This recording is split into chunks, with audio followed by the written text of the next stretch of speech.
ആദ്യം അമ്മാവൻ, പിന്നെ അനന്തരവൻ. സാരമില്ല,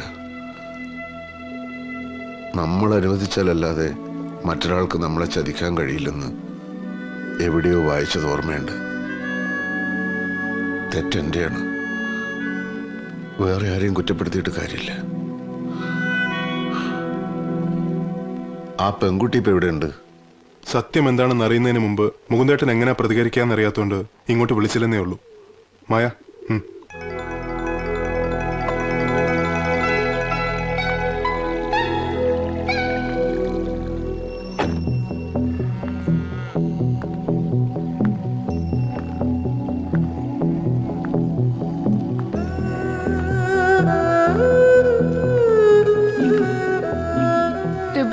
我什么都不知道。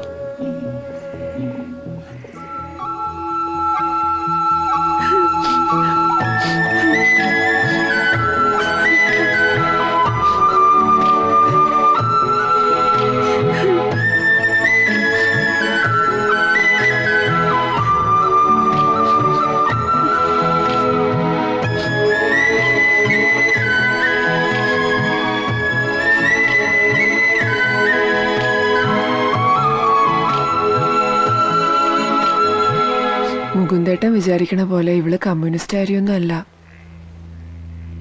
അവിടുത്തെ കമ്മ്യൂണിസ്റ്റ് ഗവൺമെന്റിനെതിരെ സമരം ചെയ്തതിന് പോലീസുകാരെ പിടിച്ച് തല്ലി ചതച്ചു ഇവളുടെ ബോയ്ഫ്രണ്ടിനെ.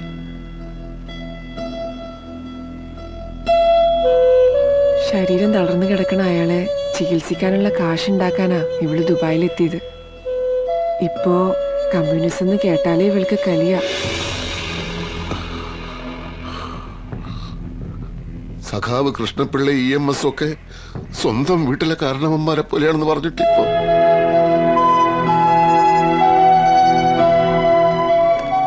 ചൈനീസ് ഭാഷ അറിയാവുന്നതിന്റെ ബലത്തില് ആ സിദ്ധാർത്ഥം പറഞ്ഞ് ഫലിപ്പിച്ചായിരിക്കും ഇതെല്ലാം അല്ലേ? അവന്മാരൊക്കെ ഇപ്പൊ കരീമിന്റെ ഹോട്ടലിലുണ്ട്. പ്രവാസികളുടെ പ്രശ്നങ്ങൾ പഠിക്കാൻ മന്ത്രികരണന്റെ ഗൾഫ് സന്ദർശനം. പ്രശ്നങ്ങൾ പഠിക്കാനൊന്നുമില്ല, ഗൾഫ് മലയാളികളുടെ ഒരു പ്രധാന അസുഖമാണല്ലോ ഇടക്കിടക്ക് പ്രവാസി പുരസ്കാരം എന്ന് പറഞ്ഞ് ആരെങ്കിലും പിടിച്ചോണ്ട് വന്ന് പൊന്നില്ലാത്ത പൊന്നാടാ നീക്കലി. അതിനാ അയാൾ വരുന്നത്. അതെ, നാളെ ദേരയിലൊരു പ്രവാസി പുരസ്കാരത്തിന് ഞാനാ ആങ്കർ. നാളെ എത്ര മണിക്ക്? അങ്ങനെ കർമ്മം കൊണ്ടും ധർമ്മം കൊണ്ടും പ്രവാസി ഇന്ത്യക്കാരുടെ ഇടയിൽ ഒന്നാമനായി മാറി ഈ നാടിന്റെയും സ്വന്തം നാടിന്റെയും അഭിവൃദ്ധിക്ക് വേണ്ടി കഠിനാധ്വാനം ചെയ്യുന്ന എന്റെ പ്രിയ സുഹൃത്ത് ശ്രീമാൻ കുഞ്ഞുണ്ണിയെ ആദരിക്കാനുള്ള ഈ ചടങ്ങിൽ അതിഥിയായി എത്താൻ കഴിഞ്ഞതിൽ എനിക്ക് അതിയായ സന്തോഷം.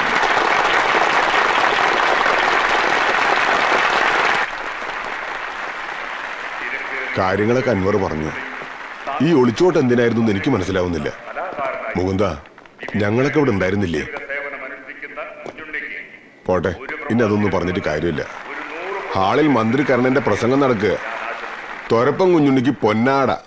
അടുത്തതായി മലയാളികളുടെ അഭിമാനമായ ശ്രീ കുഞ്ഞുണ്ണിക്ക് പ്രവാസി രത്ന പുരസ്കാരം കൊടുക്കുന്ന ചടങ്ങാണ്. അതിനായി ബഹുമാനപ്പെട്ട മന്ത്രി ശ്രീ കരുണനെ വേദിയിലേക്ക് ക്ഷണിച്ചുകൊള്ളുന്നു. പുരസ്കാരം ഏറ്റുവാങ്ങുന്നതിനായി ശ്രീ കുഞ്ഞുണ്ണിയെയും ക്ഷണിക്കുന്നു.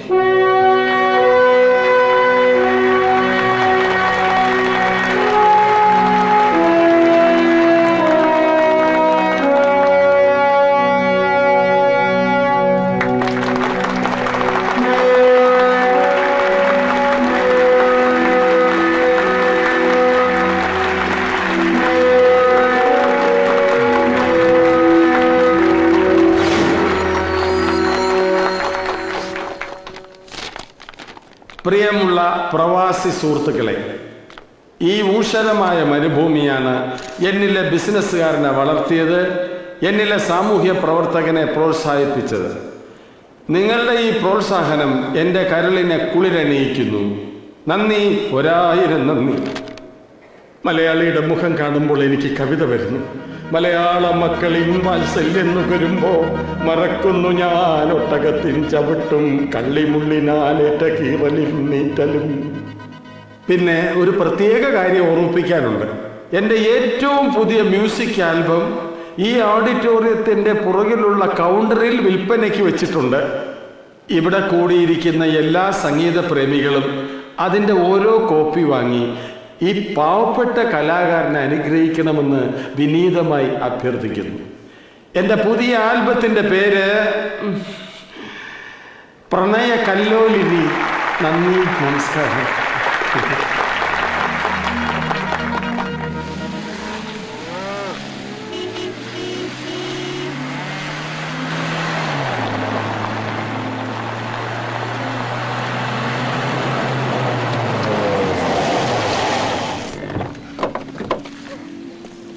മുകുന്ദേട്ടാ, പ്രവാസി മലയാളികളുടെ പ്രശ്നങ്ങൾ പഠിക്കാൻ വന്ന മന്ത്രിസഖാവ് കരീമിന്റെ ഹോട്ടലുകാരെ നടത്തുന്ന ഡെസേർട്ട് ക്യാമ്പ് ഇന്ന് രാത്രിയിലേക്ക് ബുക്ക് ചെയ്തിരിക്കുക. 500 പേർക്കുള്ള ക്യാമ്പ് കുഞ്ഞുണ്ണു മുതലാലും മന്ത്രി കരുണനും ചേർന്ന് വെറും 25 ഗസ്റ്റുകൾക്കായിട്ടാ ബുക്ക് ചെയ്തിരിക്കുന്നത്. എന്ന് വെച്ചാ ബാക്കി 475 രൂപയുടെ കാശ് ചുമ്മാ കൊടുക്കുന്നു നടത്താം. ഏതോ വലിയ ഇരയെ പിടിക്കാനല്ലാതെ ഇങ്ങനെ ചെയ്യില്ലല്ലോ. ഹോട്ടലിൽ ഞങ്ങൾ വാച്ച് ചെയ്തപ്പോ വിദേശികളടക്കമുള്ള വമ്പൻ സ്ട്രാവുകളാണ് സഖാവ് കരുണന്റെ വിസിറ്റേഴ്സ്. നമ്മുടെ പാർട്ടിക്ക് ഗൾഫിൽ നല്ല വളർച്ചയാണ് മൂന്നേട്ടാ. ഏതായാലും ഞങ്ങൾ ചില ശ്രമങ്ങൾ നടത്തുക. മൂന്നാട്ട് വന്നേ, പറയാം. Good evening. പിന്നെ വിളിക്കേ please. Thank you. Thank you madam. Thank you so much. Please.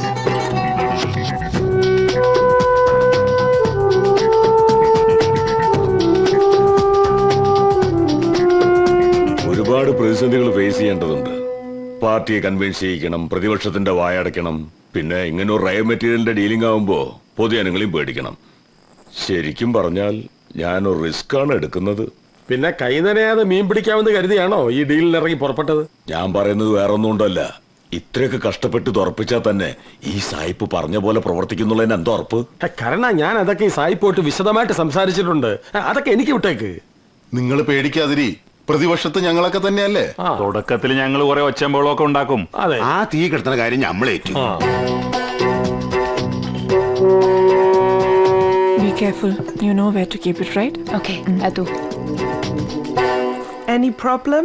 Hey, there is no problem. On the whole, he is taking a big risk. So the understanding between us is very important. Everything should be prompt and perfect. We discussed it and decided everything is all right. Yeah. Yes, I know. But this problem... പറഞ്ഞത്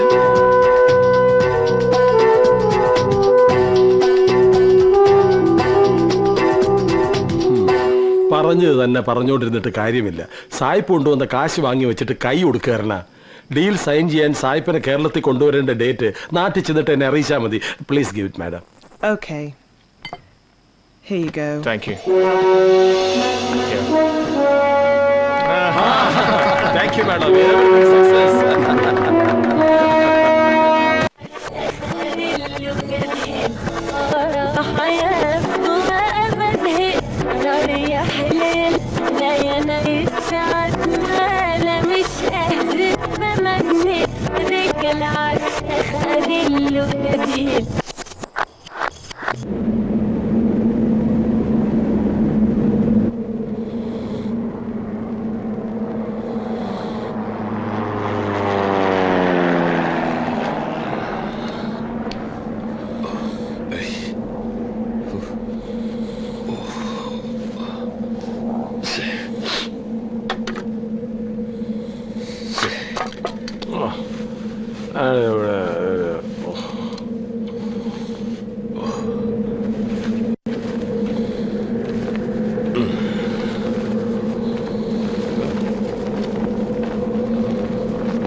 സിദ്ധാർത്ഥ, എഴുന്നേൽക്കടാ. ഇവിടെ ചായയും വെള്ളം തരാനൊന്നും ആരുമില്ലേ? ആരും കാണുന്നില്ലല്ലോ. കാണുന്നില്ലേ? കരിമുക്ക, ഇയാളിത് എവിടെ പോയി കിടക്കും? കരിമുക്ക, നമ്മൾ വന്ന വണ്ടികൾ കാണുന്നില്ലല്ലോ. എന്താ ജോലിക്കാരെ ആരെയും കാണുന്നില്ല, വന്ന വണ്ടികളും കാണുന്നില്ല. എന്താ കഥ? എന്റെ മൊബൈൽ ഫോണും കാണുന്നില്ല. സിദ്ധാർത്ഥ, ടൂർ ഓപ്പറേറ്ററെ വിളിച്ച് 4 തെറി പറ. മരുഭൂമി കൊണ്ടുവന്നിട്ട് തമാശ കാണിക്ക. അയ്യോ, എന്റെ മൊബൈൽ കാണുന്നില്ല. എന്റെ ഫോണും കാണുന്നില്ല.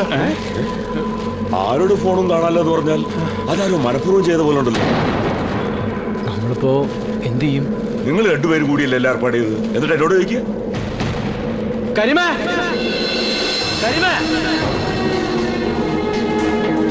കരീം,